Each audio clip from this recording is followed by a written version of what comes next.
Hello, everybody. Welcome to another video lecture. Today, we're going to be talking about survey research.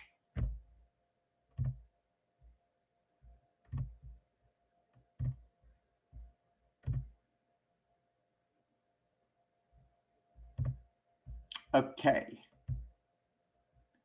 So, as I said, today's lesson is going to be about survey research, which is generally the main form of quantitative research, right? So, in the past, we've been looking at a couple of forms of, qualitative research, thick descriptions, case studies, ethnographies.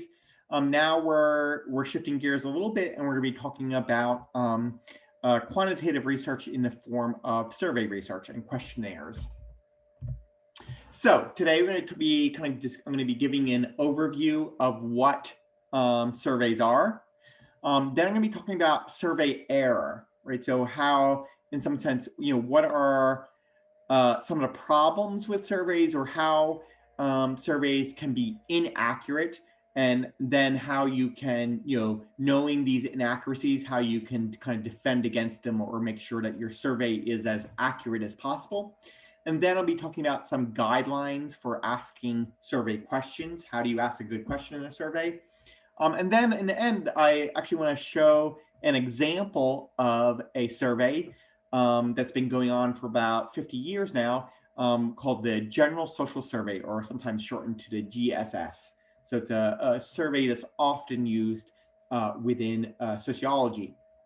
And so I'm going to give an overview of that at the end, or kind of an example of that. Okay, so we can jump right in. Okay, so let's first kind of talk about, what is a survey, in a most general sense of the term. So in essence, a survey is when you ask a large number of people, right? A few hundred, maybe a few thousand, a range of questions. You'll ask them all the same set of questions, and then you have your respondents answer them, right? Your survey respondents, and then you generalize from their answers to the population, right? So if you remember the difference between a sample and the population, surveys are really interested in representativeness, right? So you're going to ask a few thousand people or a few hundred people, but that you hope that their answers, their responses to the survey is going to be representative of a larger population of people, say all Americans or all New Yorkers or all college students, right? And so in essence, by asking a set of questions to a number of survey respondents, you hope to learn something about the characteristics of the community or society in which those respondents are from. And more than that, actually, surveys allow you to do quantitative analysis. And I'm going to talk a little bit more about that in the next lesson. But just so you know right now, basically surveys allow you to do statistical analysis, allows you to do statistics on people. But we'll talk a little bit more about that in the next lesson. Okay, so what's the main key feature of a survey or survey research? That's the questionnaire, right? The questionnaire is essentially the list of questions that a survey respondent is going to answer, right? Where you're going to record their beliefs and their behaviors, right? And so sometimes we call, a survey is, we think of it as survey as, the list of questions, or, you're filling out a survey. You're actually filling out a questionnaire, right? So the list of questions is actually, a questionnaire, and the survey is more the general term of what the whole research applies to. All right. So let's say, let's kind of give a short example here, and I'm going to be using this example later when I use the GSS. Let's say you want to know something about the religion of Americans. You want to know how religious they are, right? And so, that's your interest. You want to know, are Americans becoming less religious? Are they becoming more religious? Are the different parties more or less religious, right? Like, are Democrats more religious than Republicans, or Republicans more religious than Democrats, right? You want to know something about the religiosity and the religious beliefs and behaviors of Americans. So how would you do that, right? You can't ask all Americans, right? that would be too time consuming and cost too much money. So instead, you're going to do a survey, right? You're going to sample 1,000 or 2,000 Americans. You're going to ask them a list of questions, everything from, when was the last time you attended church? Do you believe in God? To basic demographic questions, male, female, how much was your annual income, right? And so you're hoping to kind of ask those same set of questions to a few hundred to a few thousand people, and then you hope that their responses can be generalized to the wider population of all Americans, right? And so, social survey research is really about quantitative research, and it's really, really then digging into this idea of, a sample in a population. Next, we can kind of briefly talk about survey format, right? So you're going to give a questionnaire. You're going to give some few thousand people a list of questions. How are you going to do that, right? What's the format of that survey? And so there's a few different ways that a survey is conducted, a few different ways that a questionnaire is given out to people. So what's one way? The first way we can talk about is a mailed questionnaire, right? So basically what you're going to do is you print out your list of questions and you mail it out to a whole set of people, right? You have some type of sampling frame, right? A formal list of the population. You're going to mail it out to a sample of that sampling frame, and people are going to get it in their mailbox, and then hopefully they're going to read it and answer it and send it back to you. Now, why are mailed questionnaires done? Mainly because it's easy, right? It's inexpensive. Basically, what you do, what you're paying for is the cost of the paper, some of the postage, right? So it's not very expensive. And you're just hoping that people are going to read it. They're not just going to throw it away, and they're going to send it back to you. What's the problem? A lot of problem is, because it's inexpensive, it also means that sometimes it's not very effective. A lot of times people see this and they just throw it away like junk mail, right? People get lots and lots of mail.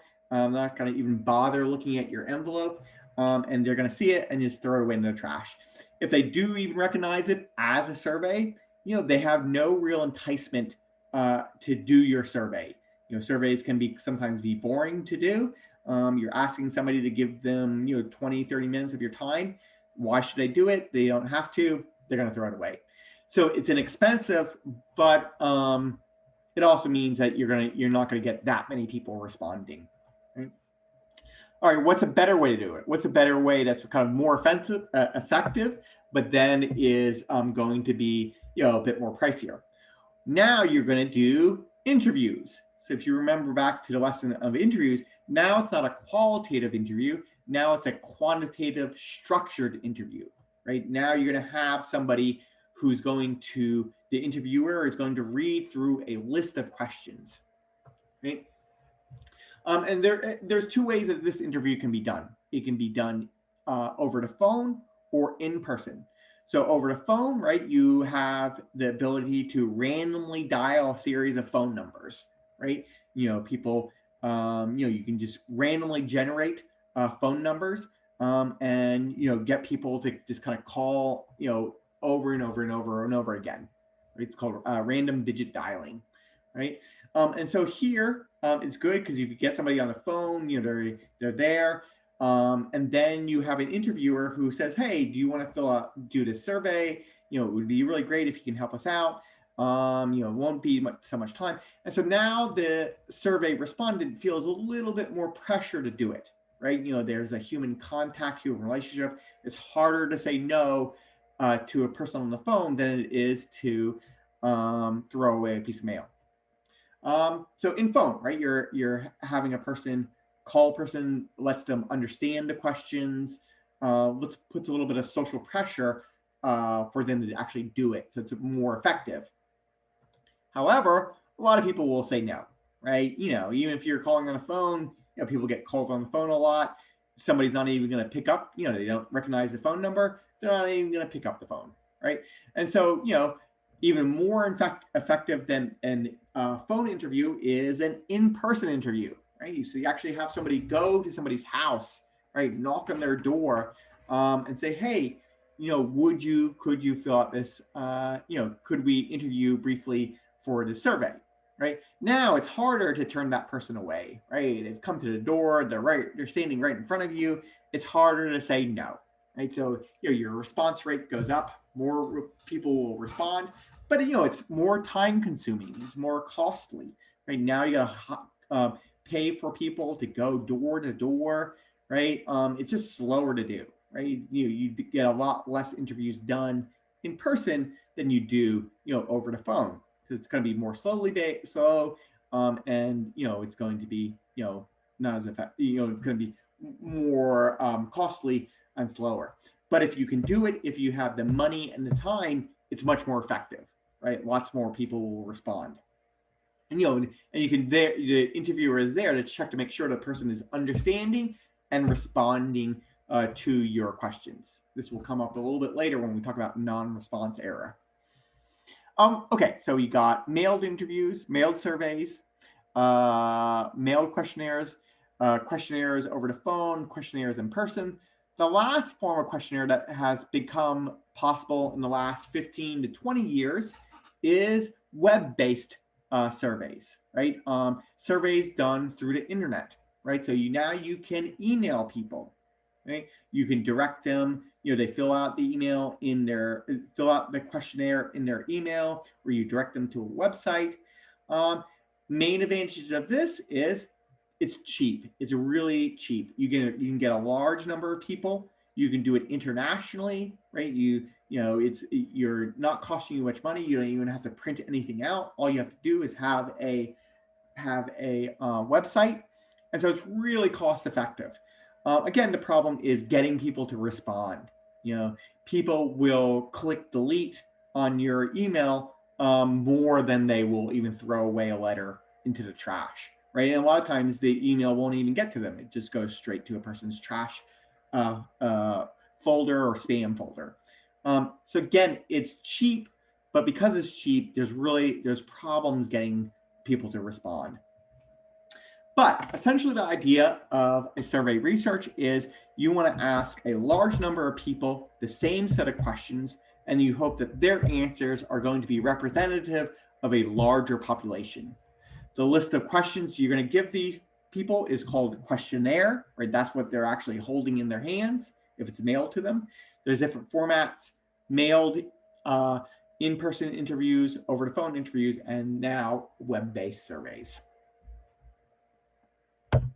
Okay, now let's talk a little bit about what can go wrong in a survey, right? So knowing what can go wrong allows you to counter it, right? Allows you to defend against these problems, right?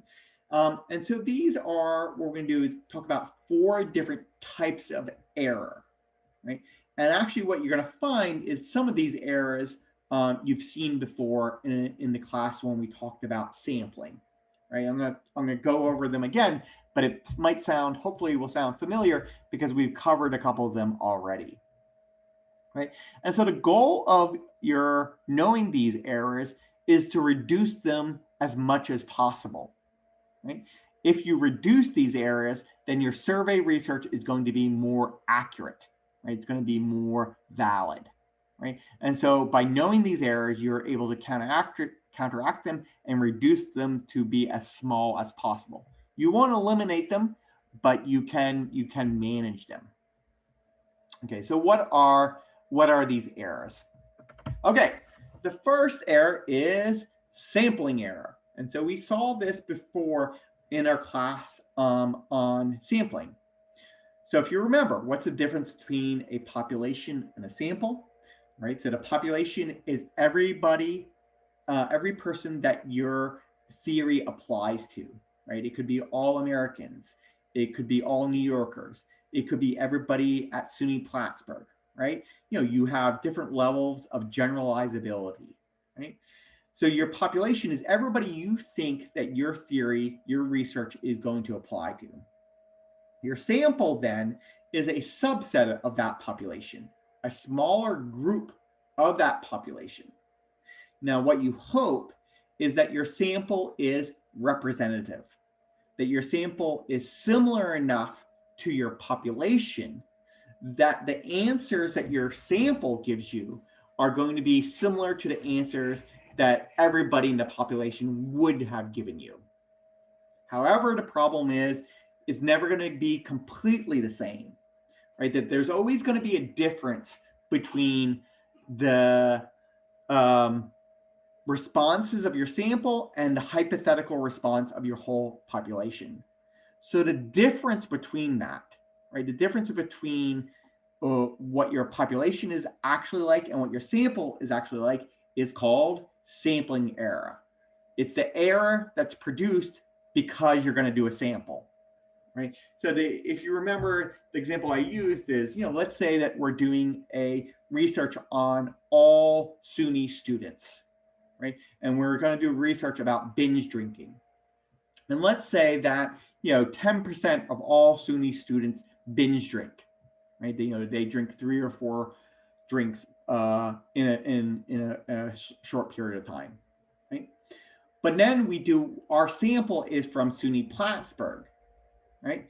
And let's say we do our research of the sample of SUNY Plattsburgh, and we find that in our sample, only 6% of the sample of SUNY Plattsburgh students binge drinks. Now, that difference between the 10% and the 6% of SUNY Plattsburgh is 4%. That's our sampling error, right? Every time you do a sample, you're going to have sampling error. There's no way around it. So sampling error is the most basic error, right? It's the error you're going to get, the inaccuracy you're going to get because you're doing a sample rather than a population, right? The more people you sample, your bigger your sample is, the smaller that error is going to be. Okay, so that's our first error just from doing a sample. Now we have coverage error, right? Now, coverage error is really an error that results from having a sampling frame. Okay, so if you remember, what is a sampling frame? So a sampling frame is a formal list of your entire population, right? So the example I used, this is also from the class on sampling. The example I use, let's say that we want to do research on New York City residents, right? That's what our theory applies to, right? We want to find out how often New York City residents binge drink, right? What would be a sampling frame? A sampling frame of New York City residents would be a New York City phone book, right? That lists people's names, it lists their phone numbers, right? It gives us a way that we could phone them up and do a phone interview survey, right? So that would be our sampling frame, right? So sampling frame is really useful because it allows us to sample and it allows us to do our survey research. What's the problem? A problem is that sometimes our sampling frame can be inaccurate, right? And this is called coverage error. Basically, coverage error is problems with our sampling frame. Here's a picture that kind of shows you the 2 types of problems that can be produced from your sampling frame. Okay, so let's first just look at the shaded in box, right? The shaded in box is our population. That's who we want our theory to apply to. Let's say it's New York City, right? That's our population. Now we create a sampling frame, right? Our sampling frame is the phone book. Now, what we want is our sampling frame to perfectly match our population, but that's never going to happen, right? Our sampling frame is going to be, to some degree, inaccurate. And so this inaccuracy is going to have 2 things, right? The first thing is it's going to have ineligible units. That is, it's going to include people in our sampling frame that are not in our population, right? We're going to be calling people up in that phone book that don't actually live in New York City, like they live in Vermont or something, right?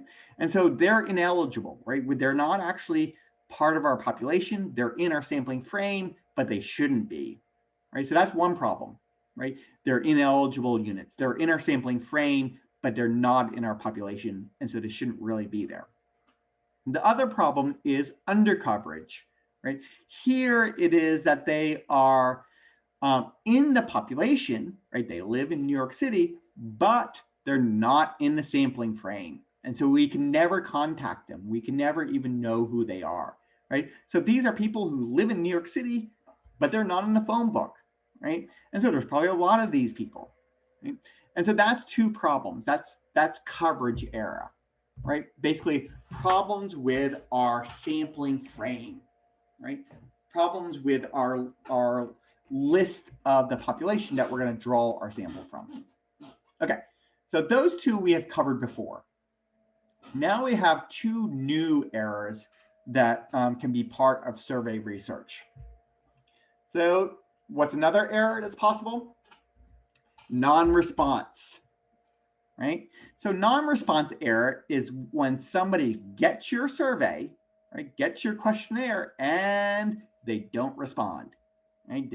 They for some reason choose not to do your questionnaire. You mailed it to them, you called them up, you knocked on their door, and they said no, right? They're not going to do it. So there's two forms of non-response error.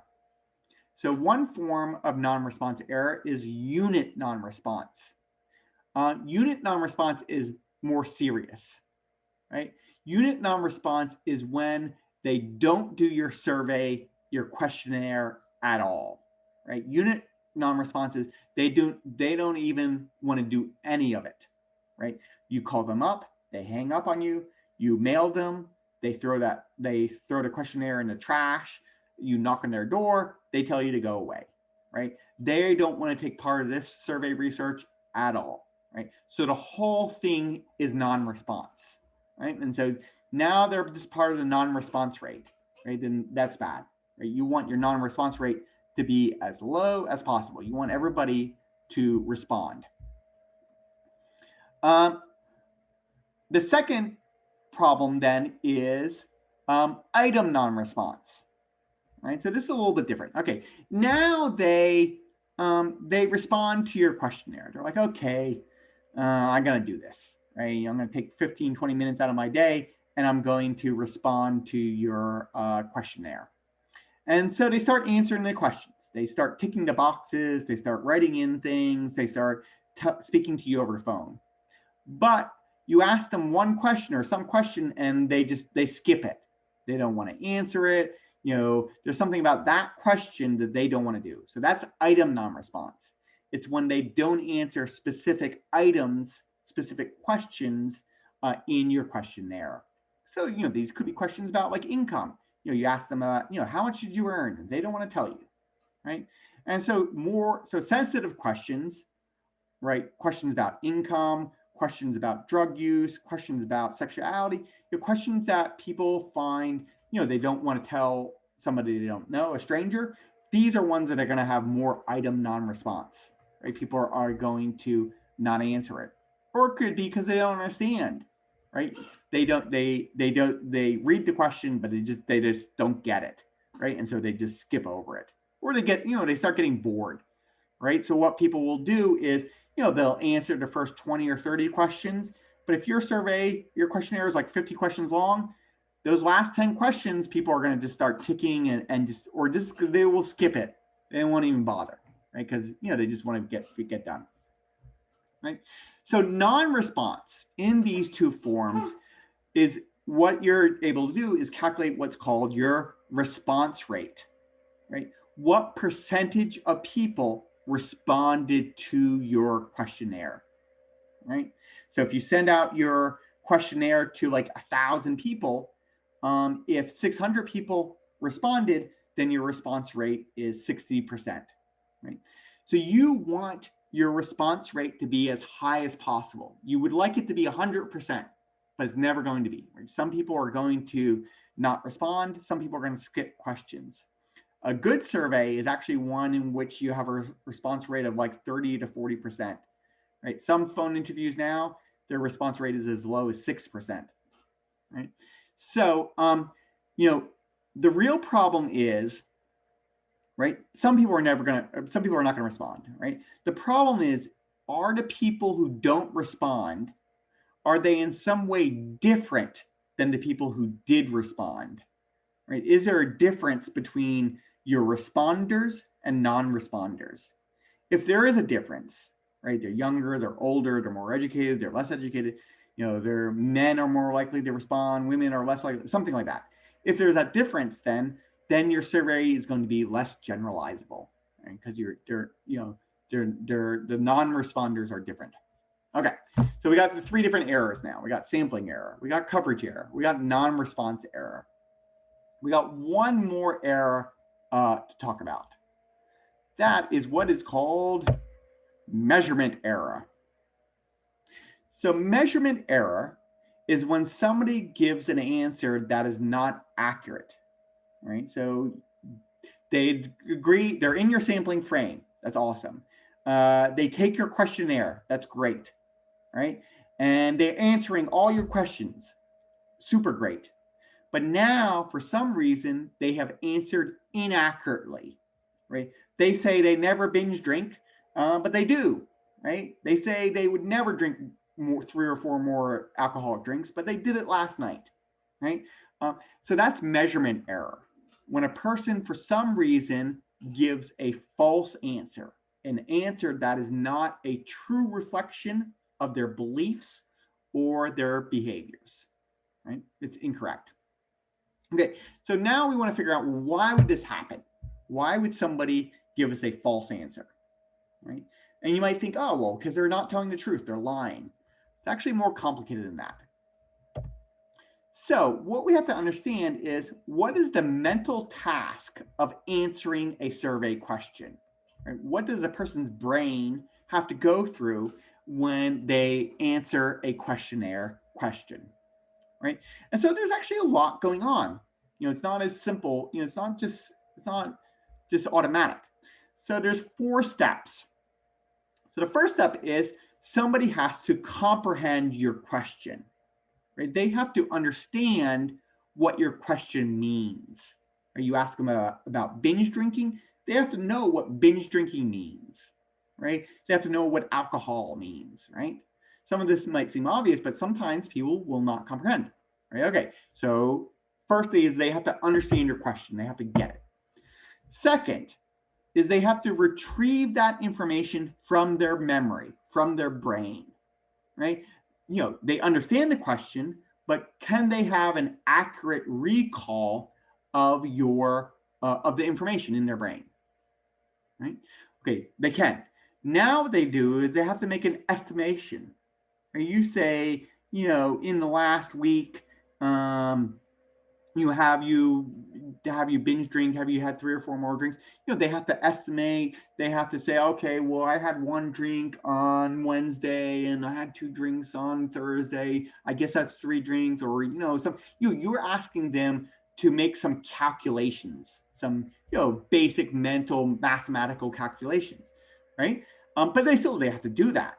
And they have to kind of, you know, make an accurate estimate of their beliefs and of their behavior. All right. Lastly, they have to report the accurate answer.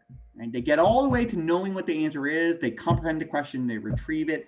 They're able to judge and estimate. Now they have to answer truthfully. They have to tick the right box. So what we find is that measurement error can come at each of these steps. Right? So first, somebody might not comprehend your question. They might not understand what it means. Right? They don't understand what binge drinking is. They don't understand what an alcoholic drink is. Right? They just don't get it. And so because they don't get it, they're going to give you the wrong answer. Right? Second is, somebody can misremember. Right? They cannot have an accurate retrieval. Right? They think that they never binge drink, but they do, right? They're not lying to you, but they just can't remember, right? 3, say they can remember, but they just make a bad calculation. They say, I do it once in a while, when they're really, they're binge drinking every week, right? Or something like that. They are bad at estimating their behavior or their beliefs, right? Lastly, let's say that somebody gets it all right. They comprehend, they retrieve the estimate information, and they are able to estimate it the right way. What do they lastly have to do? They have to be truthful, right? They have to answer your question honestly, right? And some people don't. They misreport, right? They essentially lie to you, right? You might say, oh, why would somebody lie? Nobody's watching them, or maybe somebody is. You're calling somebody over the phone. They don't want to admit to a stranger that they're binge drink every night, so they're going to lie and say, no, I never do it, right? And so they will lie essentially. And so these are all the things that survey people worry about, right? Okay, I've told you about all these problems, and you might think, oh, well, surveys are pointless, and I should never trust a survey again. No, right? Survey researchers know about these problems, and they have developed various ways to counteract them, right? And I don't want to go, there could be whole lessons about this, right? But just so you know, right, survey researchers have thought about this, and so they have tried to reduce these errors. Right? So knowing these errors, what I'm saying, knowing these errors should not mean that we should not trust survey research. Actually, we should trust it more because the survey researchers know about the problems and they're trying to counteract them. Okay, so these are the problems your survey can encounter, the different forms of error, and survey researchers are trying to counteract them and do a good survey. Okay, let's now talk about survey questions, right? The questions in your questionnaire, right? The questionnaire, that list of questions is the main part of your survey. And so let's talk about that. Right? So in creating a question, what you want to try to do is create a question that really counteracts all those problems that I just talked about. You want to get an accurate response from somebody, right? And so you're trying to reduce a measurement error, you're trying to reduce non-response error. You're trying to get people to answer your question and to answer it accurately, right? So what are some of the ways you do this? One, first, is you choose the appropriate question format. You choose the right way to ask your question, right? And the biggest difference in terms of format is whether it's open-ended or closed-ended, right? So open-ended essentially means that a person has to give their answer in their own words. They have to write it down, they have to write it out, they have to speak it over the phone, right? You don't give them options, they just have to answer for themselves. And that's open-ended. Closed-ended is when you give somebody a list of possible answers, and then you ask them to pick the one that most accurately reflects their beliefs. Kind of like a multiple choice question. Right? So the biggest difference here, if you want to think about it in terms of an exam or quiz, open-ended is short answer, closed-ended is multiple choice. Okay, so open-ended is good because it allows a person to speak in their own words. But now you have to code it. Now you have to change their answers into a format that's similar to other people's answers. So, let's think about this in terms of a basic thing, age, right? You ask somebody their age, they can write it out, 36, 21, right? They can tell you over the phone, or you can give it in a closed-ended format, right? You can say, are you 18 to 24, 25 to 34, 35 to 40, right? Right, and then you simply tick a box, right? And so, they each have their advantages, right? Open-ended allows a person to give their own answer, right? So it's more accurate in that way. Closed-ended is a little bit more quicker. People can quickly tick that box, and then they can be done and moving on to the next question. The quicker somebody will answer your survey, the more likely that they are to respond to all the questions, right? The more likely you're not going to have non-response error, right? If it takes them an hour, at some point they're just going to give up on you, Okay, so that's the first, choose the correct format. Choose the one that best suits your format, open-ended or closed-ended. What else? Avoid what's called a double-barreled question. Okay, so double-barreled means like a double-barreled shotgun, right? So it's two things coming at you at once, right? So basically, a double-barreled question is basically a question that has two parts to it, right? So essentially, two questions are included in one sentence.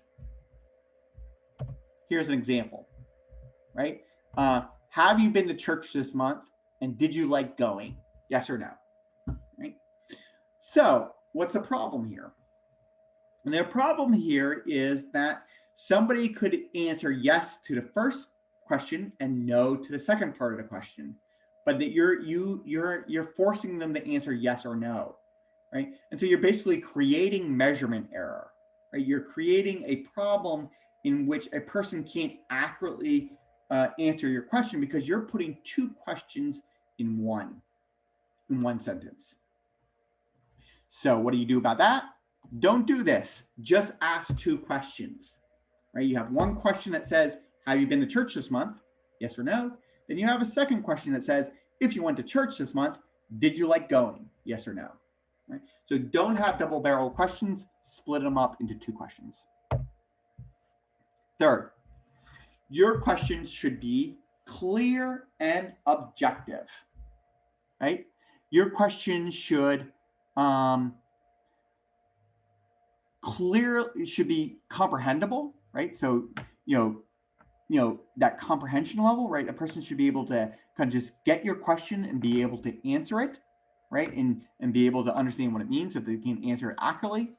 And then it also should be objective, meaning you shouldn't be trying to lead a person in a certain way. You shouldn't be trying to push them down a certain path, right?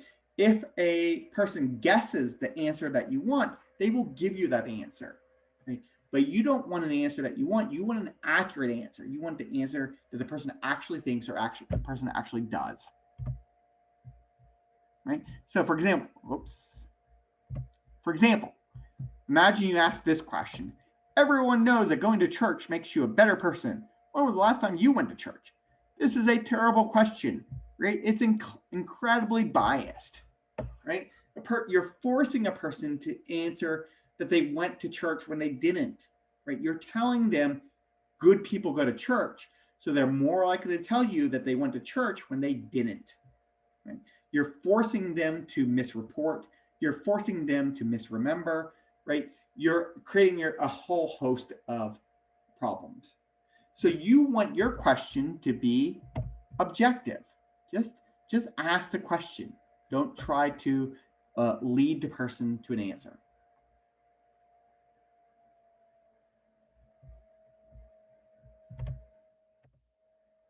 Sensitive questions. Right? So this is a particular topic. Sensitive questions are questions that can essentially be awkward for a person to answer. For some reason or another, they are questions that can create a person to feel shame.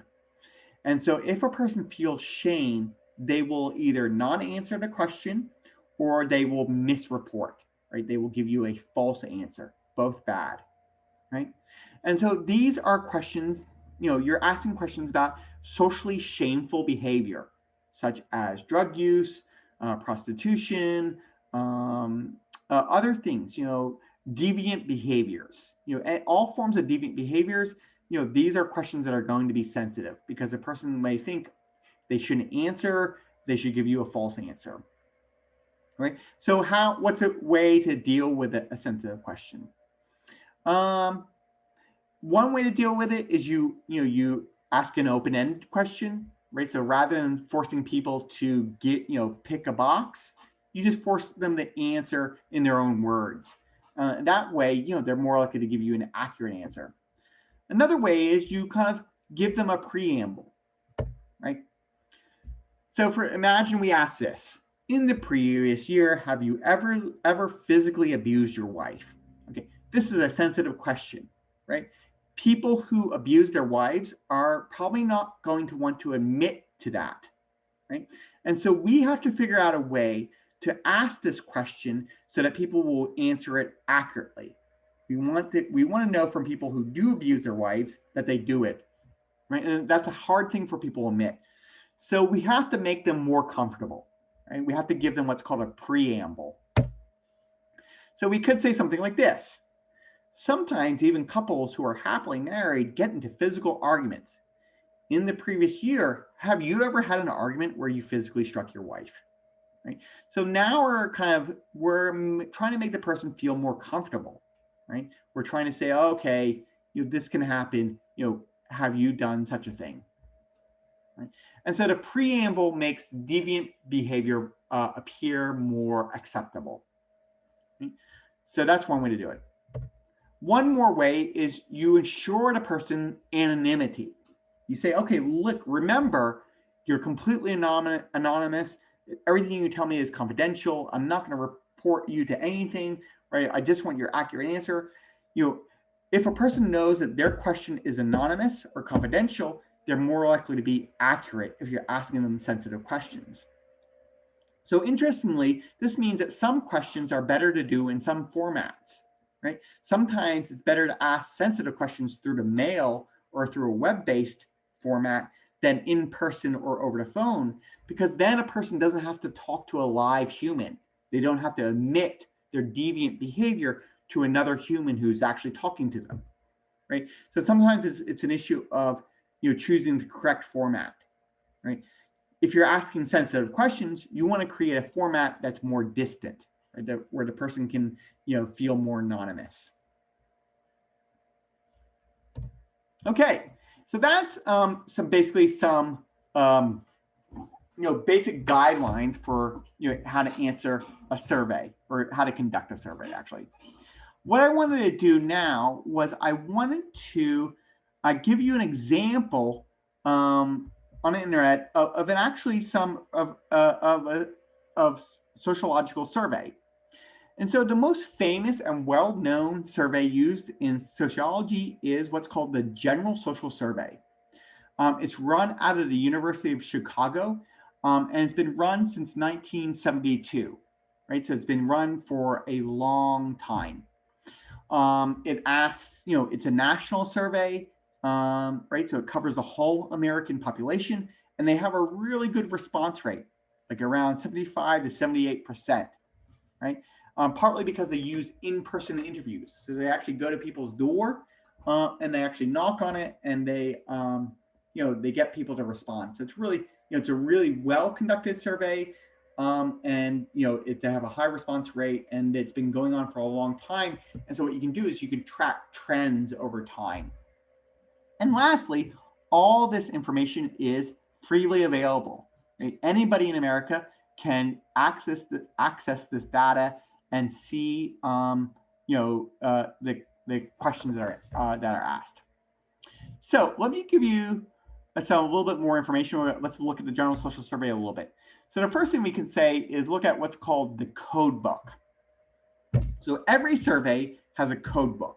Basically, the Codebook is a long document that describes how the survey was conducted, right? What the sample was, what the time frame was, what was the different questions that were asked, how the questions were worded. They give you basically everything you want to know about that survey. So let's have a look at the Codebook for the GSS. Hopefully this works. So I'm going to share the screen.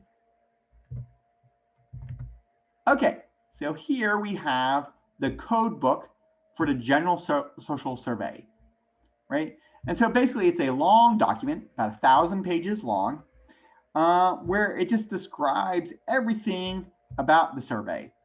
And so it's a really long document, but basically, it lists all the questions that were answered.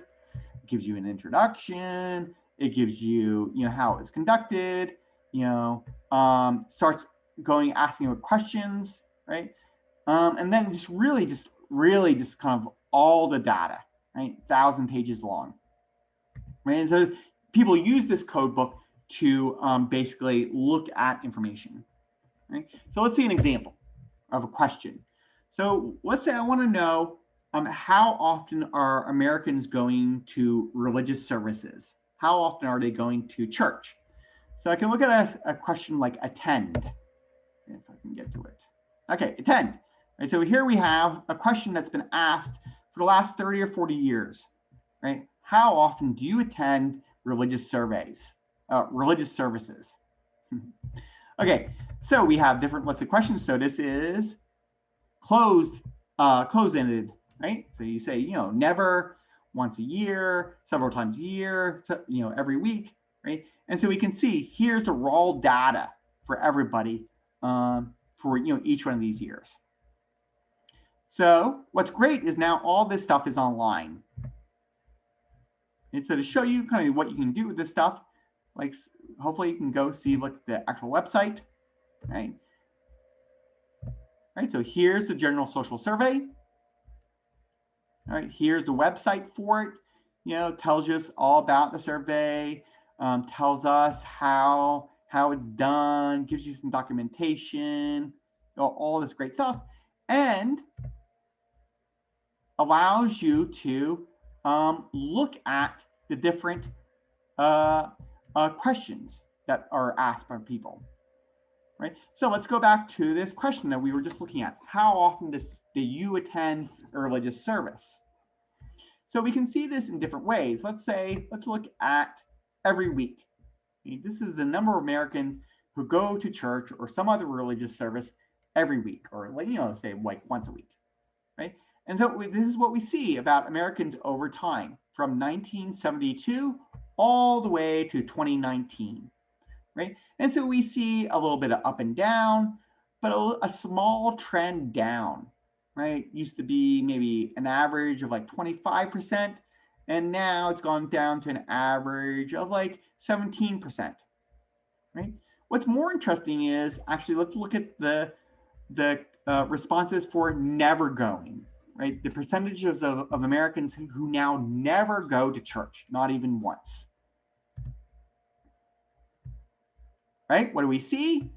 Actually, a considerable increase in the number of Americans who never go to church.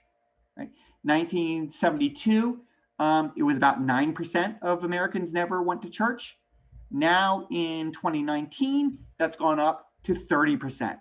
So that's a threefold increase, right? 3 times as many Americans never go to church now in 2018 than they did in 1972. So, it's tripled, right? We can break this down in terms of different characteristics, right? So let's say we want to look at age. Right now, here's the different age groups and whether they don't go to church. And not surprisingly, younger people are more likely to say never than older people. Right? So like 35% of 18 to 34-year-olds are never going to church, compared to 27% of people who are older than 65. We could break it down by other interesting things. Let's say political affiliation, always an interesting one, right? Again, not surprisingly, we find that Democrats are more likely to never go to church than Republicans. Right? So we find that 32% of Democrats never go to church, compared to about 20% of Republicans. What else? We can look at it in terms of gender, right? Sex. Again, another common finding is men are more likely never to go to church than women, right? So 33% of men never go to church in 2018.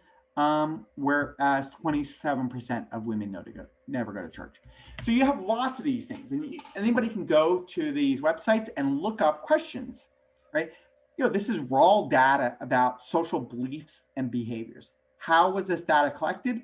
This is all through survey research. This was all done through asking people a questionnaire, all done through getting a sample and a population, asking people lots of questions and getting this information, right? And it's great because it's been going on for like 50 years now.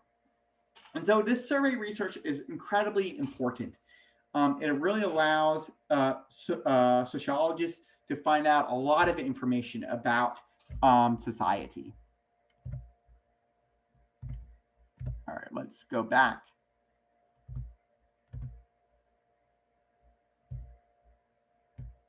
So that's essentially, am I on the screen? Oh, I'm not sharing the screen anymore. Okay, let's end there actually. So that's essentially survey research, right? It's an important aspect of social science research. It's basically essentially when we ask a large number of people, hundreds, thousands of people, the same set of questions to find out information about the broader population which those people are from.